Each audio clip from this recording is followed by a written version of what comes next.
Be ready. 5 seconds.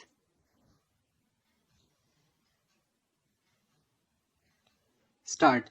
Mr. Vice Chairman, the Honorable Minister has explained in detail the implications of this bill.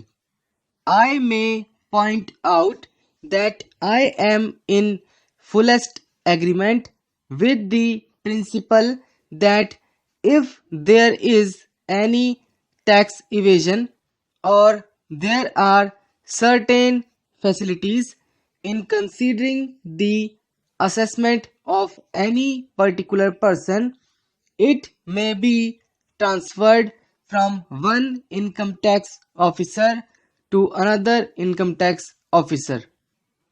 It is but natural that in this complicated business of assessment, if particular trades and particular manufacturing concerns are properly assessed by one particular income tax officer, there will be great facility. In so far as this power was possessed by the commissioners of income tax and the Central Board of Direct Taxes to transfer pending cases from one income tax officer to another, there need be no objection against it. But let us carefully examine the implications of this change. There is a case pending before an income tax officer about an assessment for a particular year. The whole life is transferred to another income tax officer.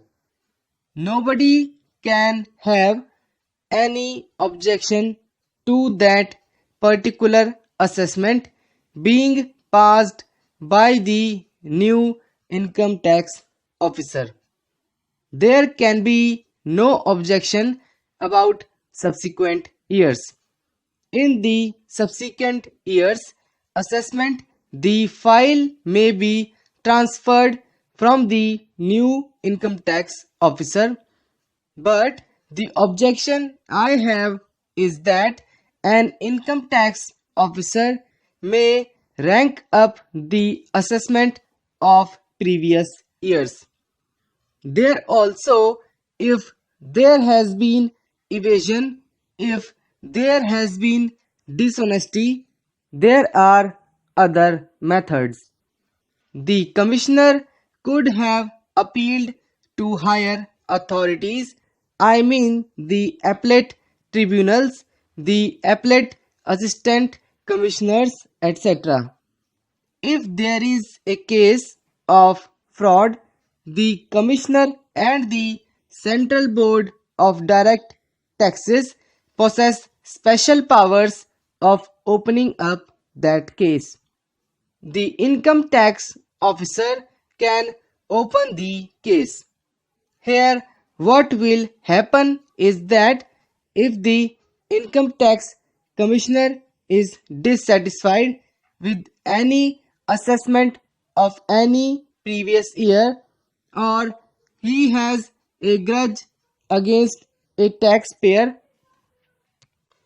he simply transfers that case. The new income tax officer can open up any previous year's assessment and then he will pass a judgment. Supposing the income tax commissioner is dissatisfied even with that judgment, he again transfers the case to a third income tax officer.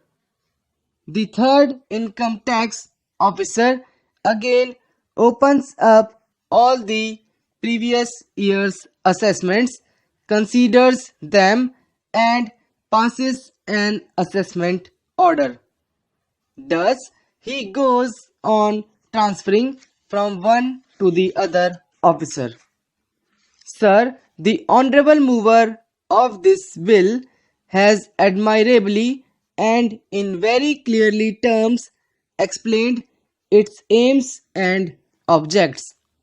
It seeks to get over the effect of a judgment of the Supreme Court of India. The bill provides for transfer of all cases of an assessee pending before any officer and all subsequent cases that may arise in the future by a single order. Mr. Kishan Chand has thrown light on the undesirable character of this amendment. I have an objection of a different sort. The judgment of the Supreme Court was based on two grounds. The majority judgment did not deal with the present section under which omnibus transfers were purported to be made. The four judges took the view that the section did not contemplate omnibus transfer, and since the transfer in that case was of an omnibus nature, it was beyond the purview of the powers of income tax officers, and it was therefore bad.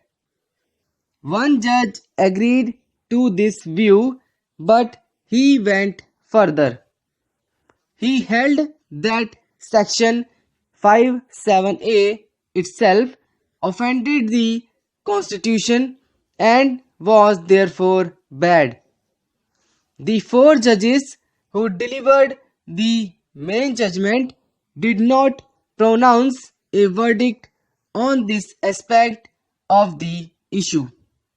But all the same, there are observations in the main judgment which lend support to the view taken by the single judge. In the absence of any difference, the judgment of the single judge to the effect that Section 57A itself was void in as much as it offended the Constitution is still the valid law, for the Constitution says that the judgments pronounced by the Supreme Court shall be the law of the land. This amendment, while getting over the effect of the judgment of the four judges, do not get over the situation created by the judgment of the single judge, and that judgment in the absence of any difference is the accepted law of the land. I therefore feel that the purpose of this amending bill may be defeated. The object can only be achieved if there is a large scale and thorough amendment of various other sections of the Income Tax Act. This amendment, in my opinion, is shocking to one's sense of justice and fair play. We know that all laws provide for transfers from one body to another body.